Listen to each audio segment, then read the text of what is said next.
All right, welcome back, YouTube. Been a while. I've been working on another project. Finally, I'm getting back to this.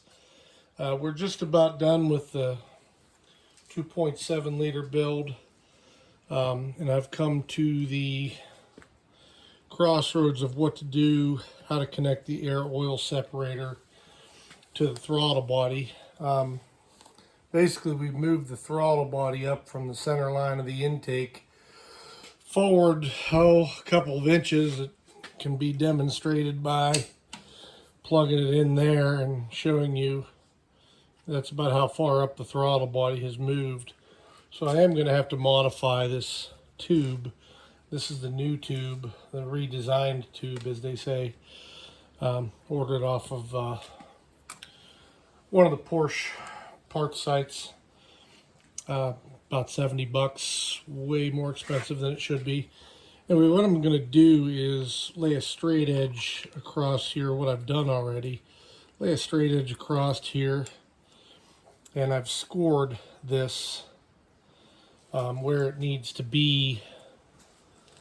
Of course, that is less the thickness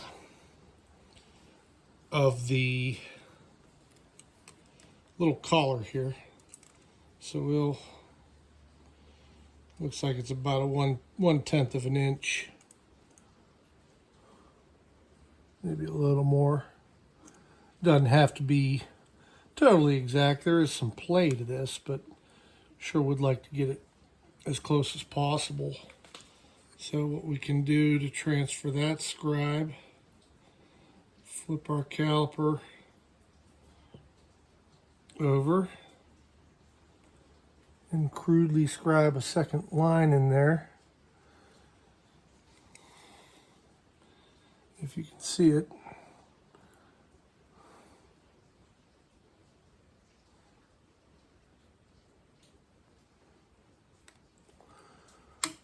Yeah, it's coming through okay. Anyway, that will shorten it up to be the right length. And then I believe, rotate you around here, this is going to have to be shortened up as well. It looks like the angle of this comes fairly straight most of the way in, so whatever distance I need to come in there, I should be able to shorten that tube by. Of course, that is all assuming that this tube will be able to be heated up and the new end melted on to the existing tube.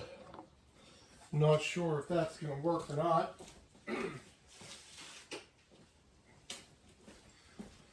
Or if I'm just going to be out $75, whatever this costs. So, just got some line cutters here. I'm going to set that in there. Kind of line her up where she's supposed to go. And go ahead and cut it. Again, I don't know if this is going to work. I'm sure there's some way to reattach everything if it doesn't. We'll take a razor blade and kind of cut that off, and then we'll warm this up. Maybe just starting with putting it in some boiling water so as to not change the chemical composition of it or make it too brittle. I think that would be the best alternative. I will try to film that as well. So while I grab a... Okay, we're back. Part 2. I was trying to decide the easiest way to do this without cutting my hands, and I've decided that would be to clamp it back on and then just try to make some small shallow cuts at first, and then just get progressively deeper, and apparently at some point it just breaks off. And that came off way easier than I ever thought it would. Yeah, so that's that's good news.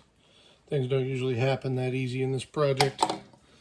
So what we will do is We will remove the connector by squeezing, pulling, and then when we come back, we will have some hot water to dip the end of this into, and then see if we can't size it around this end of the tube. And if successful, we'll go ahead and do the other side, and I will not have wasted money on a replacement tube. I may actually have to warm up the bend a little bit too. That scares me a little bit because I don't need that to collapse, so I would need to apply some pressure this way.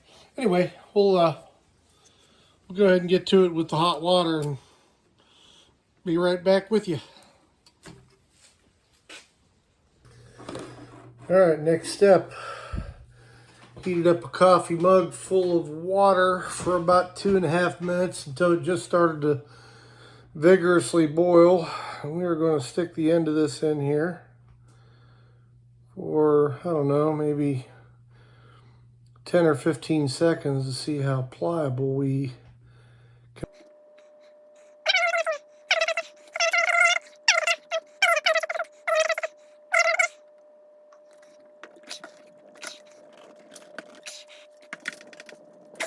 Appears to be working.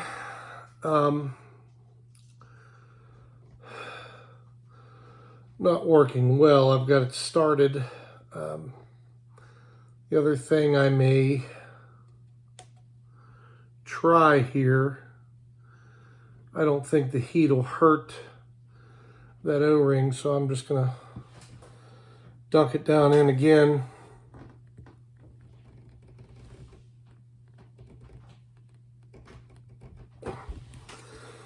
I'll be real careful with this. You don't want to spill boiling water on you.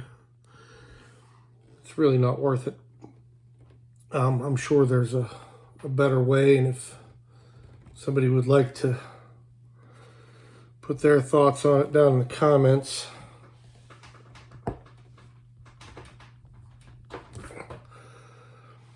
I would certainly entertain that.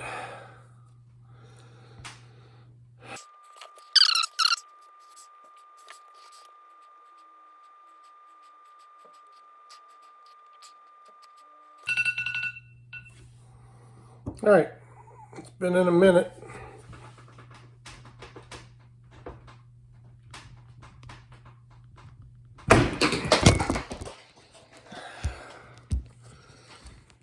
And that's why you want to be careful. All right, so none of that worked. We're going to try this heat gun, Harbor Freight. Going to see how elastic we can make the plastic before I go heating on the main tube. So I'm just going to give it a little heat for a couple seconds and see what it becomes when it's warm. Probably fast forward through most of this.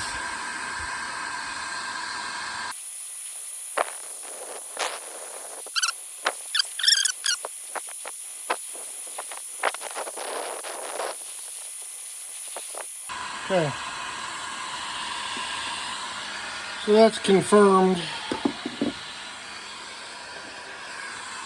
go ahead and heat up the real one.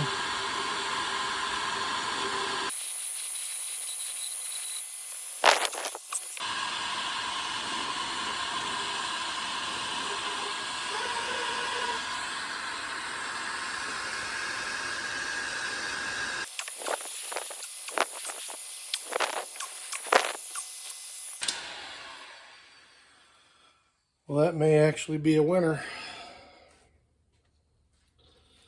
We'll let it cool down a few and see.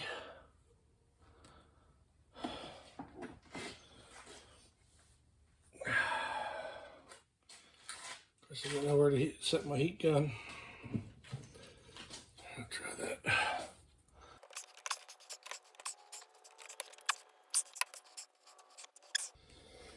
That looks pretty good. Still a little warm.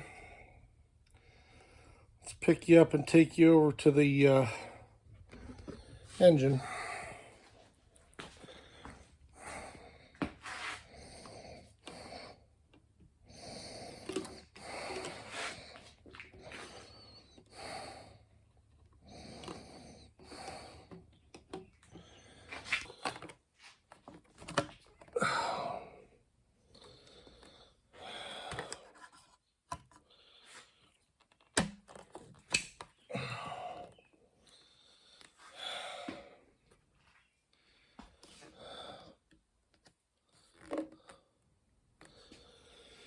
Alright, so what we're going to do, heat up this area to try to, we've got it all plugged in now.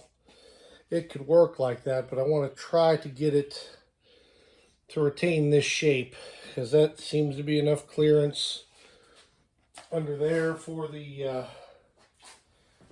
air intake tube, which doesn't really require a whole lot of clearance, that is. Probably the wrong tube, but you get the idea. That'll clear just fine. I'm just going to heat along here, and then especially right here where it looks like it wants to kink, I'm going to try to reshape it with these pliers a little bit once I get it warm. These are just hose pulling pliers, but they have a round shape to them, so they might work.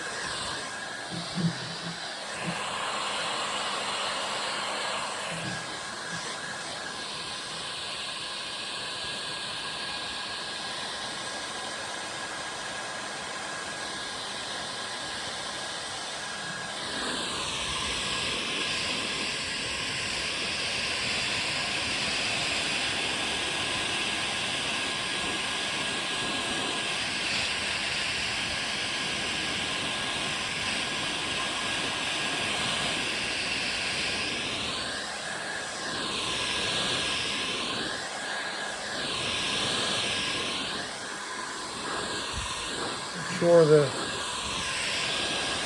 heat of the engine will help this process along once it's started. I just wanted to get it as close as I can to being what it should be.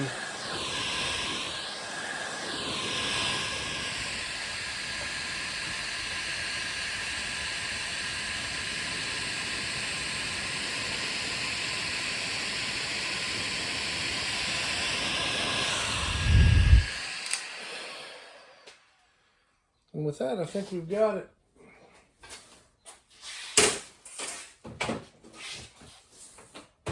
Set the heat gun down on the table. We'll take a look. It's a little warm, but we've got a good seal here. Looks like we're going to clear the throttle position sensor. There's that the idle air control valve. It's one of them. That's the idle air control valve. We're going to clear that okay. Obviously the line will have to be removed if I ever have to work on this. Same with the throttle body, but we've got a pretty nice fit from just trimming an inch off of this end. I thought I was going to have to trim some more here. And I think we definitely have enough give in it that we can move on to the next step and maybe set this on the work table and start putting a clutch together. That's it for this one. I'll see you next time. Hopefully have another one of these videos out this weekend if I have time to work on it. Thanks for watching.